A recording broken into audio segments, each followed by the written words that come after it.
మా ఇంట్లో ఎవరికి క్యాన్సర్ లేదు మేడం. అలా అయితే నాకు కూడా రాదు కదా. వంశపారంపర్యంగా వచ్చే క్యాన్సర్ చాలా తక్కువ అండి. ఇన్ఫాక్ట్ ఇంట్లో ఎవరికి క్యాన్సర్ లేనప్పుడు క్యాన్సర్ రాకూడదని అట్లా ఏమి ఉండదు. వంశపారంపర్యంగా వచ్చే క్యాన్సరే అన్ని రకాల క్యాన్సర్లోకి రేర్ క్యాన్సర్, అంటే తక్కువగా వచ్చే క్యాన్సర్ అనమాట.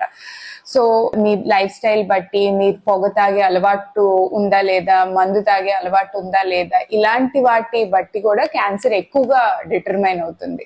మీ ఫ్యామిలీలో ఎవరు క్యాన్సర్ లేదు కాబట్టి మీకు రాదు అని ఏమి ఉండదండి. ఎవరికైనా క్యాన్సర్ రావచ్చు. ఆపరేషన్ చేస్తే క్యాన్సర్ పెరుగుతుందా madam? Operation or surgery cancer cure చేయడానికి వాడే ఒక చాలా ఎక్సలెంట్ టూల్ అండి. సమ్ టైమ్స్ మీరు మొత్తం బాడీలోంచి క్యాన్సర్ తీసేయడానికి కూడా ఇది హెల్ప్ చేస్తుంది. అంతేగాని సర్జరీ చేయడం వల్ల క్యాన్సర్ ఒక చోట నుంచి స్ప్రెడ్ అవ్వడం కానీ, ఒకరి నుంచి ఒకరికి స్ప్రెడ్ అవ్వడం కానీ అలాంటిదే ఉండదు.